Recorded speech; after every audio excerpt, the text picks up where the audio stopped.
Surface chemistry. उनसे last topic क्या दिए हुए थे? Difference between solutions. क्या क्या? टू सॉल्यूशन, कोलाइडल सॉल्यूशन और सस्पेंशन। ये तीन टॉपिक है। इसमें हम लोगों को डिफरेंस क्रिएट करना है। क्या क्या? टू सॉल्यूशन, कोलाइडल सॉल्यूशन और सस्पेंशन। तो मैंने उस दिन भी बोला था कॉपी को तीन पार्ट में डिवाइड करके हम लोग पढ़ेंगे। तो सबसे पहले टू सॉल्यूशन क्या होता है? ऐसे सॉल्यूशन जिनके सॉल्यूट पार्टिकल्स नेकेड आइज से एज वेल एज माइक्रोस्कोप से या अल्ट्रा माइक्रोस्कोप से विजिबल नहीं होते, are not visible, are not visible. पहला पॉइंट यही है कि ट्रू सॉल्यूशन एक ऐसा सॉल्यूशन होता है जिसमें जो सॉल्वेंट सॉल्यूट पार्टिकल्स होते हैं वो ना तो नेकेड आइज से दिखाई देते हैं, ना ही किससे दिखाई देते हैं? अल्ट्रा माइक्रोस्कोप से। मतलब true solution are those type of solution in which solute particles are not visible by naked eyes as well as ultra microscope. जिनको अल्ट्रा माइक्रोस्कोप से भी देखा नहीं जा सकता और जिनको खुली आंखों से भी देखा नहीं जा सकता, उसको अपन क्या बोलते हैं? ट्रू सॉल्यूशन बोलते हैं। अब कोलाइडल सॉल्यूशन क्या होगा? Solute particles are not visible by naked eyes. इसको भी नेकेड आइज से नहीं देख सकते, but they can be seen by ultra microscope. किससे देखा जा सकता है? अल्ट्रा माइक्रोस्कोप से देखा जा सकता है। मतलब हमारा कोलाइडल सॉल्यूशन ऐसा सॉल्यूशन होता है जिसमें जो सॉल्यूट पार्टिकल्स होते हैं वो नेकेड आइज से तो विजिबल नहीं होते, लेकिन किसके थ्रू विजिबल हो जाते हैं? अल्ट्रा माइक्रोस्कोप के थ्रू। तो वो तुम्हारा क्या कहलाएगा? Colloidal solution. और सस्पेंशन क्या होगा? Those solution in which solute particles are visible by naked eyes. जिनको नेकेड आइज से देखा जा सकता है वो तुम्हारा क्या कहलाएगा? सस्पेंशन। क्लियर है कि नहीं है? तो पहला पॉइंट तीनों में सेम टाइप का ही है। जिसको हम लोग खुली आंखों से और अल्ट्रा माइक्रोस्कोप से नहीं देख पाएंगे वो तुम्हारा क्या कहलाएगा? True solution. जिनको हम खुली आंखों से देख सकते हैं लेकिन खुली आंखों से नहीं देख सकते हैं, लेकिन किससे देख सकते हैं? अल्ट्रा माइक्रोस्कोप से देख सकते हैं, वो तुम्हारा क्या कहलाएगा? Colloidal solution. और तीसरा क्या है? ऐसे पार्टिकल जिनको हम खुली आंखों से देख सकते हैं, वो तुम्हारा क्या कहलाएगा? सस्पेंशन कहलाएगा। Second point, particles ranges from 10 to the power 10 meter to 10 to the power minus 6 meter. Particle का जो रेंज रहता है वो कितना रहता है? 10 to the power minus 10 meter से लेके 10 to the power minus 6 meter तक। इसमें पार्टिकल्स रेंजेस फ्रॉम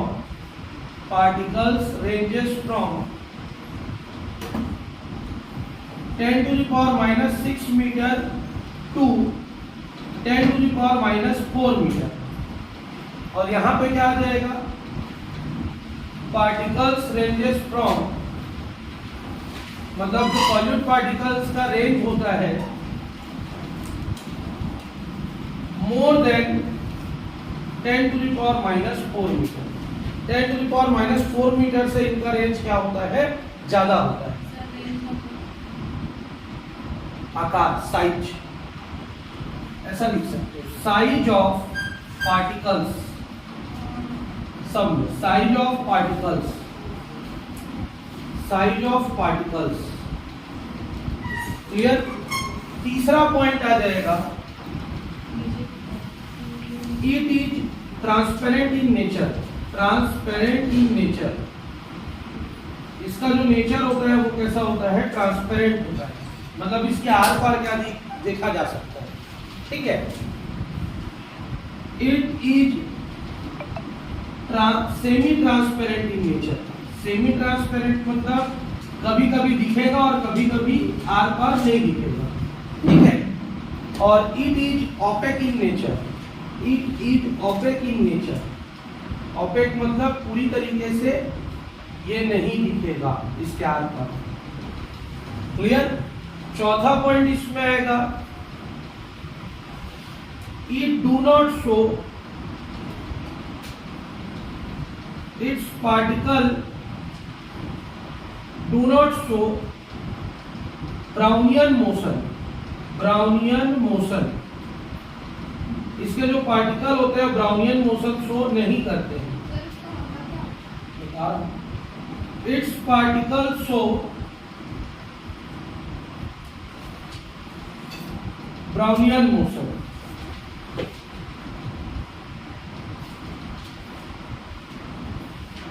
और its particle show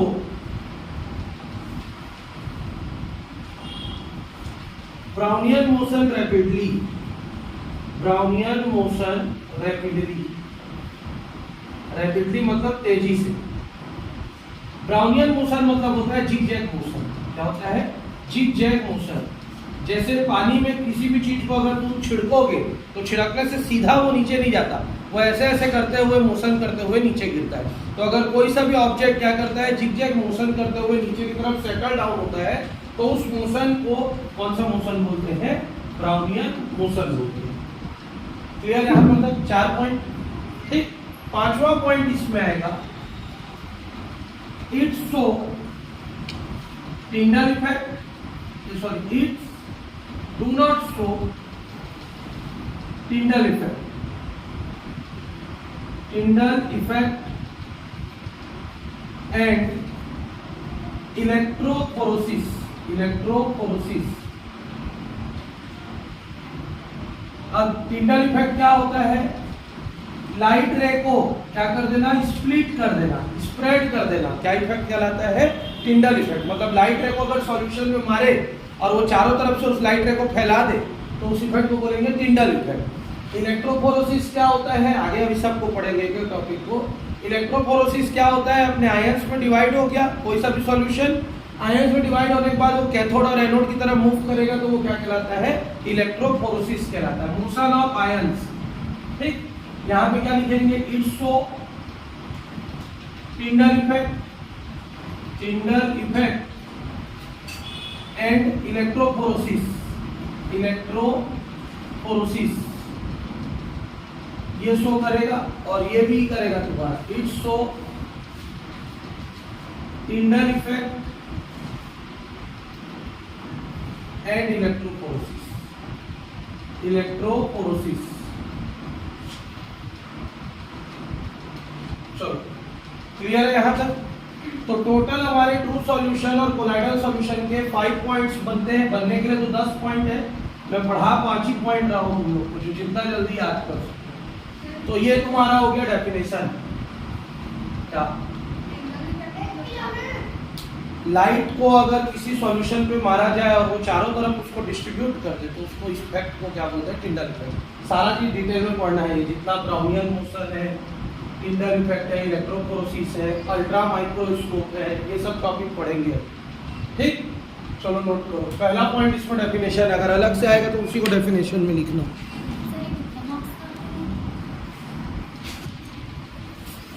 types of colloidal solution.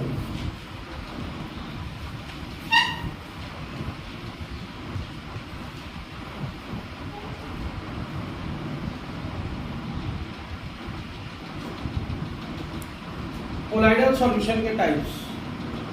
तो पहला ए नंबर डाल के लिखेंगे, on the basis of solvent. Solvent के हिसाब से इसके टाइप्स लिखेंगे, on the basis of solvent. तो सॉल्वेंट के हिसाब से इसके 2 टाइप्स होते हैं, लायोफिलिक, दूसरा लायोफोबिक।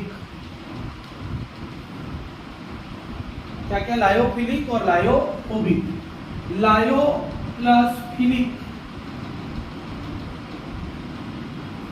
और लायो प्लस फोबिक, ये 2 वर्ड से मिलकर बना है। लायोफिलिक और लायोफोबिक कितने वर्ड से मिलकर बना है? 2 वर्ड से मिलकर बना है। लायो प्लस फिलिक और लायो प्लस फोबिक, दोनों में एक चीज कॉमन हो गया है, लायो। लायो मीन्स होता है सॉल्वेंट, लायो मीन्स क्या होता है, सॉल्वेंट, क्लियर है। फिलिक मीन्स होता है लव और फोबिक मीन्स होता है हेट, क्लियर है यहाँ पर तक। तो जो सॉल्वेंट लविंग ग्रुप होगा या सॉल्यूशन होगा वो तुम्हारा क्या कहलाएगा, lyophilic solution. Solvent loving group या solution is called lyophilic solution, और solvent hating group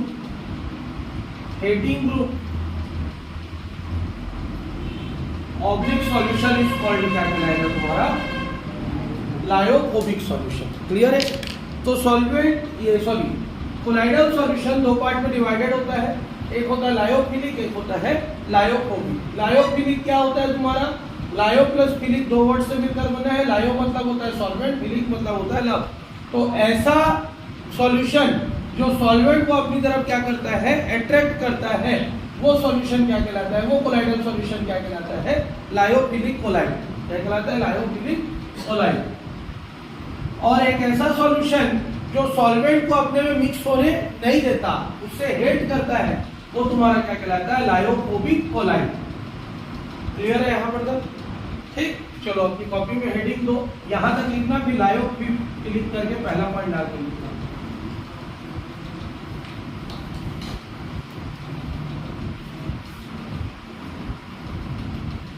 solution of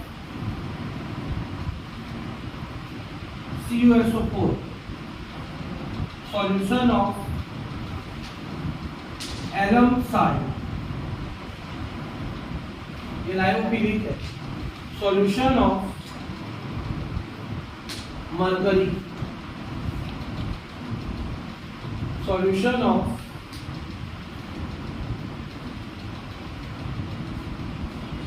emulsion,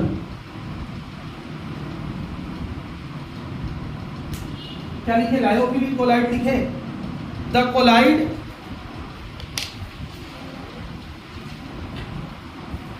which have tendency to attract, the colloid which have tendency to attract solvent groups, tendency to attract solvent groups, tendency to attract solvent groups,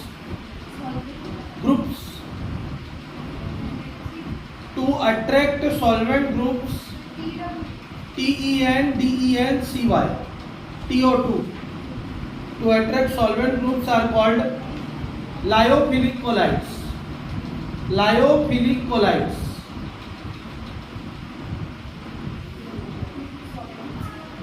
are called lyophilic colloids.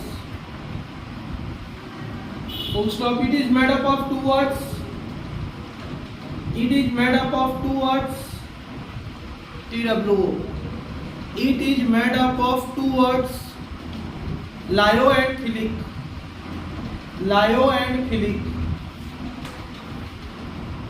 Lyo means solvent, हाँ, lyo means solvent and philic means love.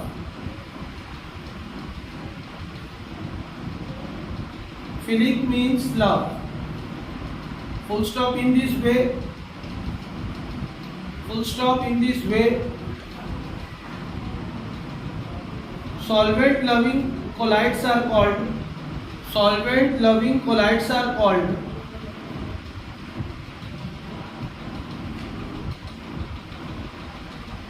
lyophilic colloids, lyophilic colloids. Solvent loving colloids are called lyophilic colloids. Example, दोनों को note कर सकते हो। Example,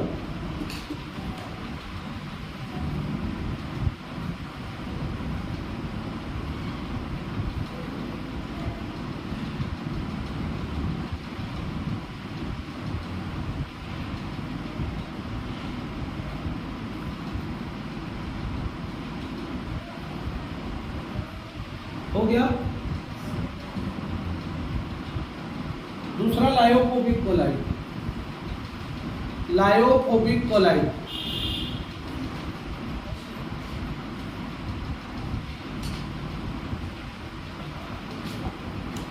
Those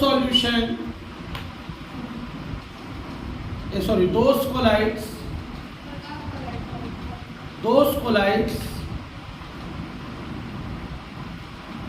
which have tendency to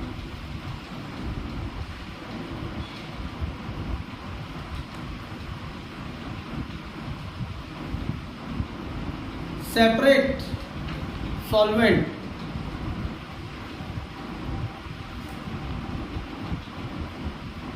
are called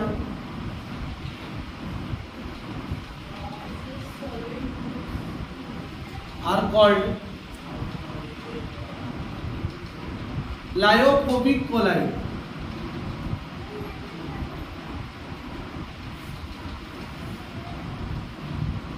It is also made up of two words.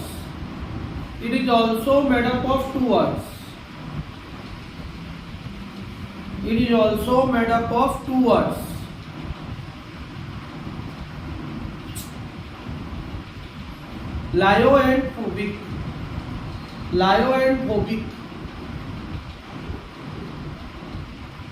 Lyo means solvent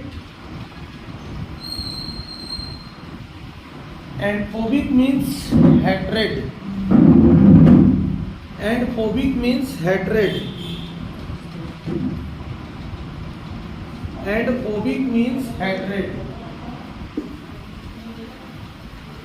In this way, those colloids which are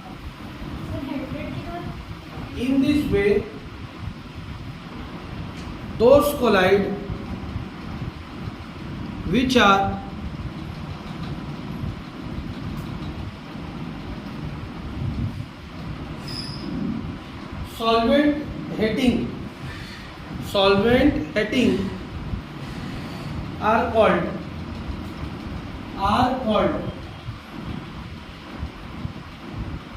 क्या?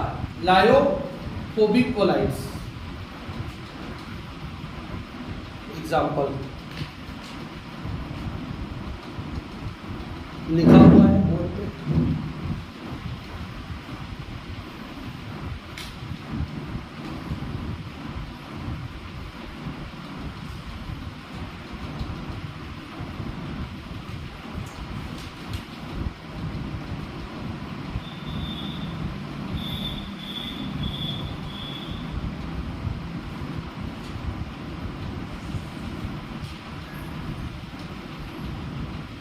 Clear?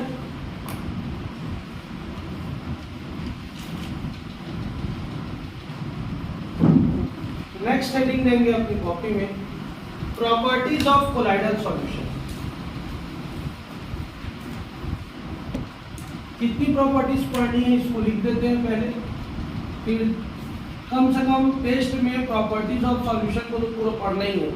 ये आएगा ही अभी तुम्हारे टेस्ट में. Properties of solution.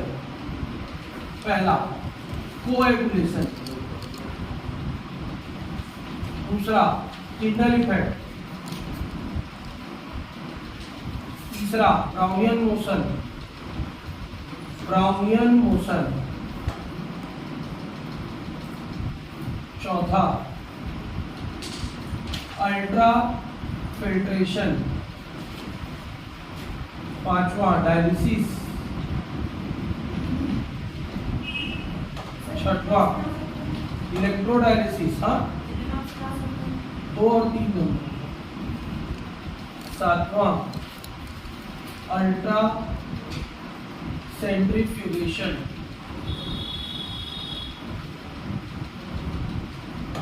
Peptization,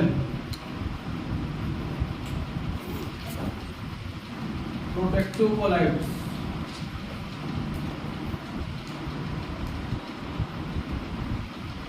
gold number,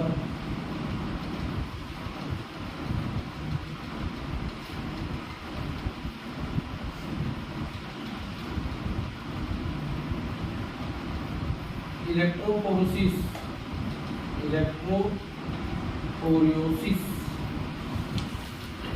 और याद आएगा तो बता दूंगी। ठीक है, ये सारे डेफिनेशंस क्लियर करने जरूरी है। प्रॉपर्टीज है, ये सारी प्रॉपर्टीज सिर्फ एक ही चीज की है, कोलाइडल सॉल्यूशन की। और इस प्रॉपर्टीज से इस पेपर में अभी तक का जो क्वेश्चन आता है, प्रॉपर्टी से एक क्वेश्चन देता ही है। ठीक, हाँ, डेफिनेशन या उसका कुछ भी एप्लीकेशन कैसे दे देगा कि गोल्ड नंबर कितना में कितना मिलाएंगे कि क्या होगा, ऐसा भी दे सकता है। अगर प्रोटेक्टिव कोलाइड की बात करें और कोएक्रेशन को मिला के हार्डी-सुलजे लॉ बनता है, तीनों को मिलाने के बाद एक नया लॉ बनता है हार्डी-सुलजे लॉ। ये एक अलग क्वेश्चन बन जाएगा इन तीनों को मिला के। उसके बाद तुम्हारा टिंडल इफेक्ट, ब्राउनियन मोशन और पेप्टाइजेशन को मिला के एक लॉ बनता है फ्रेडरिक लॉ।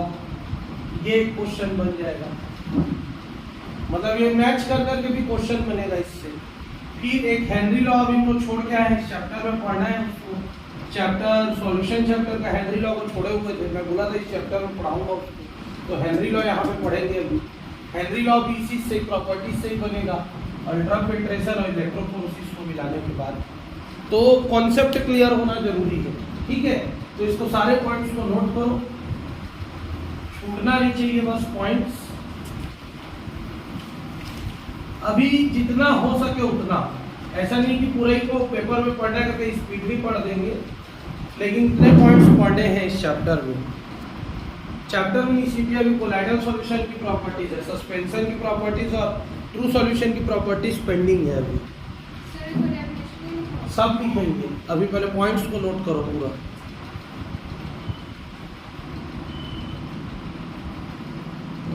एक एक करके डील करते जाएंगे।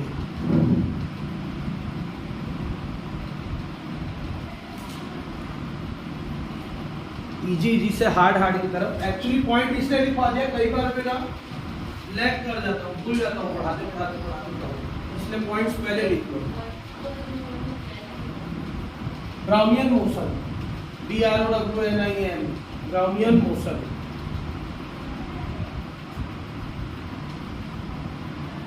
अगर बगल करके लिख दो, 11 पॉइंट है, और भी हो सकते हैं 13 पॉइंट है, 2 पॉइंट भी याद नहीं आ रहे हैं, वो 2 पॉइंट और पढ़ेंगे। और सीबीएसई में सॉल्व है, SOL सॉल्व, एरोसॉल और क्या क्या सॉल्व है उसको भी पढ़ना है। चैप्टर 8 में लास्ट में जोड़ दिया है, थोड़ा ठीक से खोल के देखिए। तुम लोग का चैप्टर उतना ही सिर्फ चैप्टर का नाम को हटा के पी ब्लॉक को बस पूरा हटाया, बाकी सारे सीबीएसई टॉपिक्स को।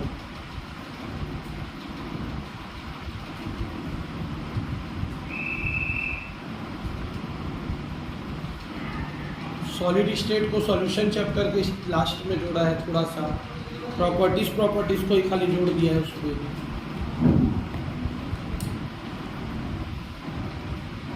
हो गया, नोट किए। आज हम लोग 3 टॉपिक कोशिश करेंगे कंप्लीट करने का। पहला हेडिंग देना आपकी कॉपी में, ब्राउनियन मोशन, इजी से हार्ड की तरफ पढ़ेंगे। ब्राउनियन मोशन सबसे रैंडम और सबसे इजी टॉपिक है। ब्राउनियन मोशन, ब्राउनियन मोशन का जो खोज किया था वो किसने किया था? रॉबर्ट ब्राउन नेम्ड साइंटिस्ट ने। किसने किया था? रॉबर्ट ब्राउन नेम्ड साइंटिस्ट ने। और मजेदार बात यह है कि इसका जो खोज था, इन्वेंशन था, वो बायोलॉजी के लिए हुआ था। किसके लिए हुआ था? बायोलॉजी के लिए हुआ था, केमिस्ट्री में इसका कोई उपयोग नहीं था।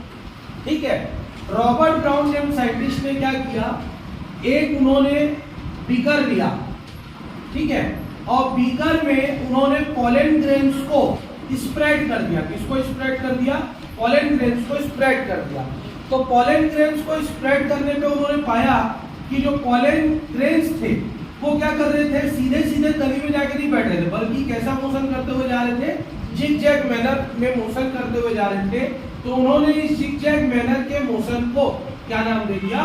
ब्राउनियन मोशन नाम दिया। फिर से कि ये जो इन्वेंशन था वो किसके लिए था? बायोलॉजी के लिए था। बायोलॉजी में रॉबर्ट ब्राउन ने क्या किए? बहुत सारे इन्वेंशन किए। उसमें से इन्वेंशन में से एक ब्राउनियन मोशन भी है। उन्होंने क्या किया? सबसे पहले ग्लास का क्या लिया? बीकर लिया, कांच का बीकर लिया, जिसको चारों तरफ से हम पारदर्शी रूप में देख सकते हैं, ट्रांसपेरेंट रूप में देख सकते हैं। और उसके ऊपर में उन्होंने पॉलन ग्रेन लिया और ऐसे छिड़क दिया। जैसे ही उन्होंने उसको स्प्रेड किया, छिड़का, तो उन्होंने ऑब्जर्व किया कुछ देर बाद कि पॉलन ग्रेन्स सीधे सीधे तली में जाके नहीं बैठ रहे थे, वो क्या कर रहे थे, टेढ़ी मेढ़ी गति करते हुए, जिगजैग मैनर में मोशन करते हुए नीचे सेटल डाउन होते जा रहे थे। मतलब उनके नीचे तली में बैठने का, सेटल डाउन होने का जो प्रोसीजर था वो स्ट्रेट प्रोसीजर नहीं था, जबकि उनका जो पार्टिकल था वो कैसा मोशन करते हुए जा रहा था, टेढ़ा मेढ़ा मोशन करते हुए नीचे की तरफ बैठ रहा था। तो इसी टेढ़े मेढ़े मोशन को उनके नाम के बेसिस पे इसका नाम क्या रख दिया गया, ब्राउनियन मोशन। बाद में दूसरे साइंटिस्ट लोगों ने बोला कि अगर हम लोग एक कोलाइडल सॉल्यूशन ले लें, तो हमको पता है कोलाइडल सॉल्यूशन नेकेड आई से तो नहीं दिखता, लेकिन उसके जो पार्टिकल्स रहते हैं वो किससे दिख जाते हैं, माइक्रोस्कोप की सहायता से दिख जाते हैं। और जब माइक्रोस्कोप की सहायता से उस पार्टिकल्स को देखा गया तो यह ऑब्जर्व किया गया कि जो पार्टिकल्स कोलाइडल सॉल्यूशन के भी सेटल डाउन होते हैं, तो वो भी कैसे सेटल डाउन होते हैं, जिगजैग मैनर पे ही मोशन करते हुए सेटल डाउन होते हैं। तो उन्होंने फिर जिगजैग मैनर के मोशन को ही वापिस से किसका नाम दे दिया, ब्राउनियन मोशन दे दिया। ठीक, लेकिन यहाँ पे ये थ्योरी हो जाएगी गलत। क्यों गलत हो जाएगी? अगर सारे पार्टिकल कोलाइडल सॉल्यूशन के तली में बैठ जाएंगे तो वो सॉल्यूशन क्या हो जाएगा, ट्रांसपेरेंट। क्या हो जाएगा, होगा कि नहीं होगा, ट्रांसपेरेंट। और ट्रांसपेरेंट हो गया मतलब सीधा सीधा ट्रू सॉल्यूशन हो गया। कौन सा सॉल्यूशन हो गया, ट्रू सॉल्यूशन हो गया। इसलिए ये थ्योरी बाद में गलत हो गई। जिगजैग मैनर पे मोशन करते हुए सारे पार्टिकल नीचे तली में बैठ जाएंगे तो ऊपर का पानी, ऊपर का माला पूरा ट्रांसपेरेंट हो जाएगा। ट्रांसपेरेंट हो जाएगा मतलब लाइट रे को पास करेंगे तो टिंडल इफेक्ट शो नहीं होगा। ट्रांसपेरेंट हो जाएगा मतलब आर पार उसके हम देख सकते हैं, जब आर पार देखेंगे तो वो ट्रू सॉल्यूशन हो जाएगा, जबकि है किसकी प्रॉपर्टी है, कोलाइडल सॉल्यूशन की। ठीक, तो बाद में साइंटिस्ट लोगों ने बोला कि ये नीचे तली में नहीं बैठेगा। इस कोलाइडल सॉल्यूशन के अंदर जो पार्टिकल्स होते हैं उस पार्टिकल की प्रॉपर्टी होती है कि वो गोल गोल गोल गोल जिगजैग मैनर पे क्या करते रहते हैं, घूमते रहते हैं। वो नीचे तली में नहीं बैठते हैं, क्या नहीं होते, सेटल डाउन नहीं होते। पहले जो साइंटिस्ट लोगों ने बोला था कि तली में बैठेगा, उसकी बात को बाद में काटा गया। उन्होंने 1 घंटा 2 घंटा ऑब्जर्व किया, ऑब्जर्व करने पे ये पाया कि वो जितने भी पार्टिकल है नीचे तली में नहीं बैठ रहे, जबकि यहाँ पे ये कॉन्सेप्ट तली में बैठने का था, सेटल डाउन का था। शुरू का कॉन्सेप्ट इसका भी वही था कि कोलाइडल पार्टिकल क्या हो जाएंगे, सेटल डाउन हो जाएंगे। लेकिन बाद में इसको डिनाई किया गया कि कोलाइडल पार्टिकल सेटल डाउन नहीं होते हैं। क्लियर? तो फाइनल ब्राउनियन मूवमेंट क्या निकला, the colloidal particles present in solution does zigzag motion. This motion is said to be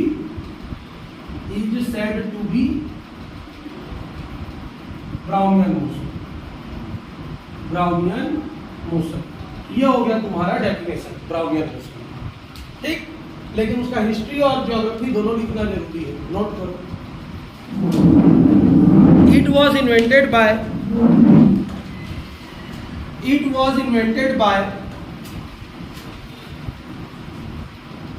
Sir Robert Brown.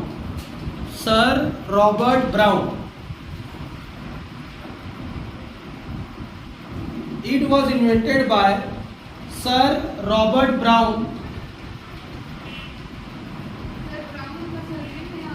Brown surname, कई बार रॉबर्ट भी सरनेम हो जाता है, ब्राउन नेम हो जाता है। Sir Robert Brown to explain the motion of pollen grains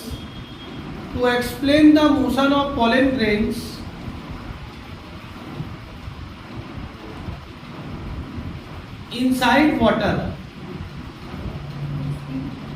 The motion of pollen grains inside water.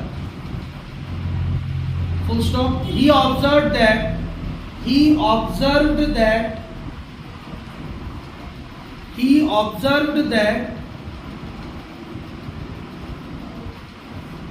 particles of pollen grains does zigzag motion to settle down at the bottom, to settle down at the bottom,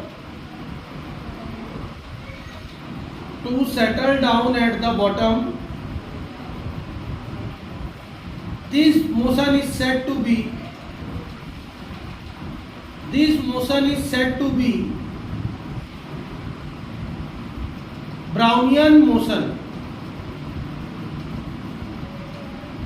This motion is said to be Brownian motion. Full stop. Later, paragraph change करके लिखिए. Later, it was again seen in colloidal solution. In colloidal solution, HEEN. It was again seen in colloidal solution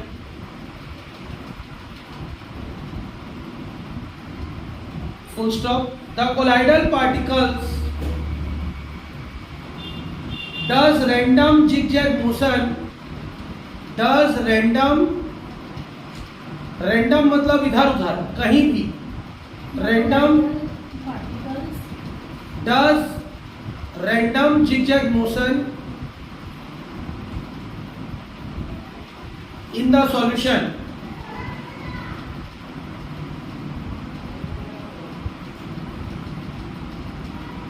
This type of motion is said to be, this type of motion is said to be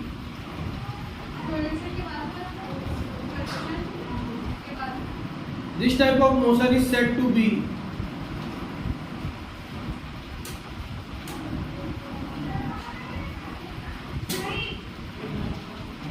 क्या? Brownian motion. Brownian motion.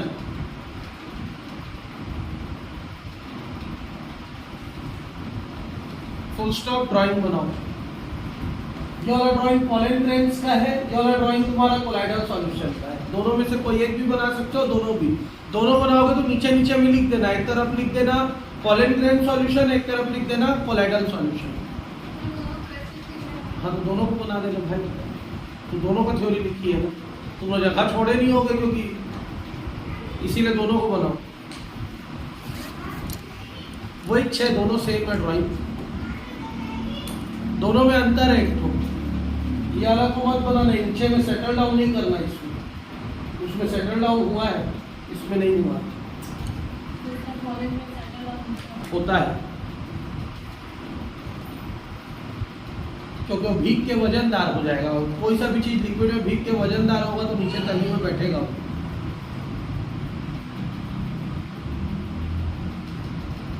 पहले कागज float करता है पानी में, फिर वजन होने के बाद नीचे तली में धीरे धीरे जाता है.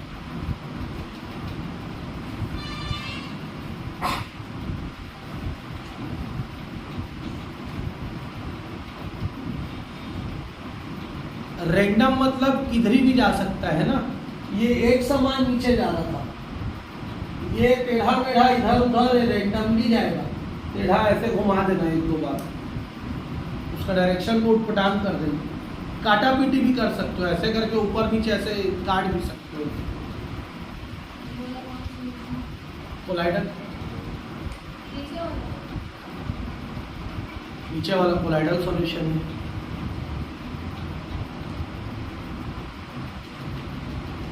हो गया.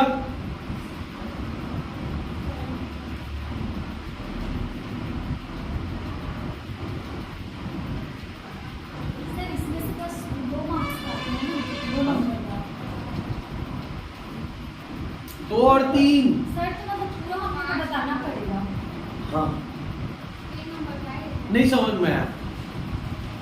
समझ में आया कि नहीं आया? हर चीज को रटने का क्यों सोच रही है? तो फिर हम लोग के टाइम पे ये वाला टॉपिक बुक में नहीं था, जो बुक मैं पढ़ा था. ठीक, एक लाइन कहीं पे दिया हुआ था और पेपर में व्हाट इज गोल्ड नंबर आया था 2 नंबर. मेरे को क्वेश्चन पेपर सुबह 4 बजे मिल गया था. छोड़ दो, कर दो.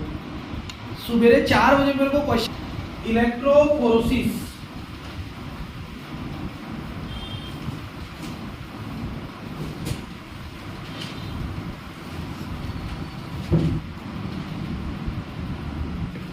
इलेक्ट्रोफोरोसिस क्या होता है आज आते हैं। एक हम लोग यू शेप्ड का ट्यूब ले लेते हैं, क्या लेते हैं, यू शेप्ड का ट्यूब, और इस यू शेप्ड के ट्यूब में हम लोग कोलाइडल सॉल्यूशन को फिलअप कर देते हैं। किसको फिलअप कर देते हैं, कोलाइडल सॉल्यूशन को फिलअप कर देते हैं। अब कोलाइडल सॉल्यूशन को फिलअप करने के बाद दो इलेक्ट्रोड लगा देते हैं इसमें, और दो इलेक्ट्रोड लगा के इसको आयोनाइज कर देते हैं। क्या कर देते हैं, दो इलेक्ट्रोड लगा के इसको आयोनाइज कर देते हैं।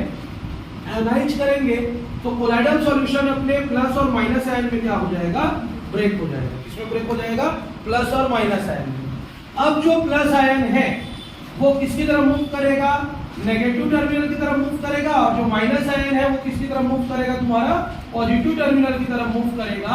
तो इस मूवमेंट ऑफ आयंस को towards the electrode, movement of ions towards the electrode, किसकी तरफ, इलेक्ट्रोड की तरफ, क्या कहलाएगा तुम्हारा, क्या कहलाएगा, इलेक्ट्रोफोरोसिस। क्लियर है कि नहीं। सबसे पहले हम लोग क्या लिए, कोलाइडल सॉल्यूशन। उस कोलाइडल सॉल्यूशन में क्या किए, electric current pass. Electric current pass किया तो किसमें टूट गया, आयनाइज होकर अपने आयंस में टूट गया। तो दो प्रकार के आयंस बन गए, क्या क्या बन गया, पॉजिटिव आयन और नेगेटिव आयन। अब पॉजिटिव आयन किसकी तरफ मूव किया, नेगेटिव टर्मिनल की तरफ, और नेगेटिव आयन किसकी तरफ मूव किया, पॉजिटिव टर्मिनल की तरफ मूव किया। तो यही मूवमेंट ऑफ आयंस किसकी तरफ, इलेक्ट्रोड की तरफ, क्या कहलाएगा तुम्हारा, इलेक्ट्रोफोरोसिस। क्लियर है, फोरियोसिस। समझ में आया कि नहीं है, क्या आयंस बन गए। अब आयंस क्या करेंगे, जो पॉजिटिव आयन है वो नेगेटिव की तरफ जाएगा, जो नेगेटिव आयन है वो पॉजिटिव की तरफ जाएगा। तो आयंस का मूवमेंट हो रहा है, आयंस का क्या हो रहा है, मूवमेंट हो रहा है। किसकी तरफ मूवमेंट हो रहा है, इलेक्ट्रोड की तरफ। एक तुम्हारा क्या है, कैथोड, और एक तुम्हारा क्या है, एनोड। तो जो अपने आयंस हैं उन आयंस का मूवमेंट कैथोड और किसकी तरफ हो रहा है, एनोड की तरफ हो रहा है। तो ये प्रोसेस क्या कहलाएगा हमारा, इलेक्ट्रोफोरोसिस। ठीक, लिखो, movement of ions toward electrode, movement of ions towards electrodes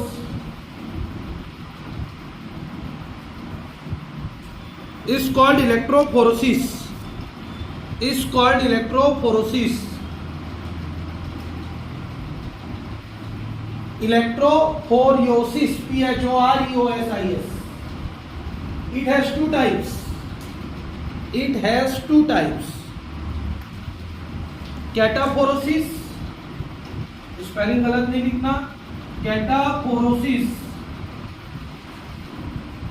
दूसरा एनाफोरोसिस, एनाफोरोसिस। It has two types, cataphoresis and एनाफोरोसिस। कल इसको डीपली करेंगे।